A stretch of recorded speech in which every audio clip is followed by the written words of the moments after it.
lai hi turtlang leitan tu nia lam pulo ta rom takin lam pulo nakal lo ta rom takin leitan ni skai so so lai mu he lam hi Sinat hospital lam kong chho kha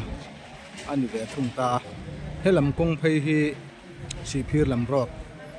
ve thung kha ani a chon khi lam kong tu khi tu darsan DDK lam pangpan chona ATC lam pan chona kha ni ve le thunga he lam hi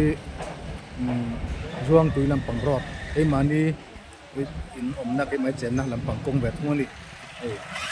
yan Gutang kuantong rong kala kami ATC lampang milau zok suka yang kedi saya makan masuk dalam bola kanong betunga ini lagi tu jadi siapa yang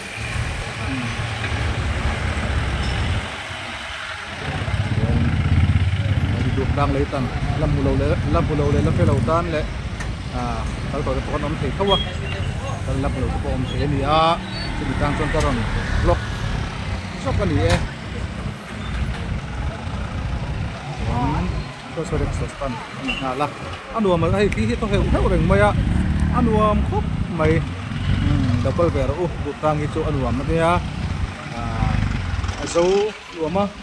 amun hin luama lum huam ve lo ni di mayang ni chun sa ve in khuan lum ve ma se sớm tậpกันเสียงจี้อย่างข้าอมเฟลล์ที่จะทำมาโจมหน่วงแบบไม่นี่นี่นะครับรีพอร์ตอันนี้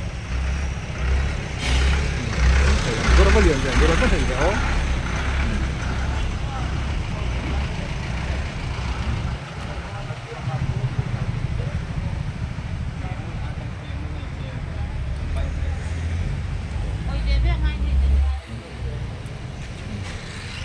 เอาเลย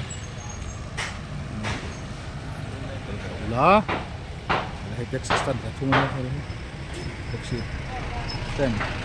tung keponnya, tuh tangkon, itu lain ini,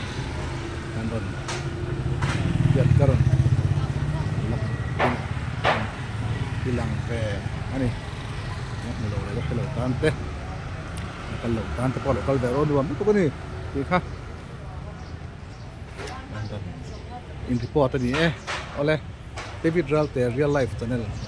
kau ngayon like and subscribe le David Ralte ya kau ngayon lo sub zel turin lom akan lo song tak mai mu chu ni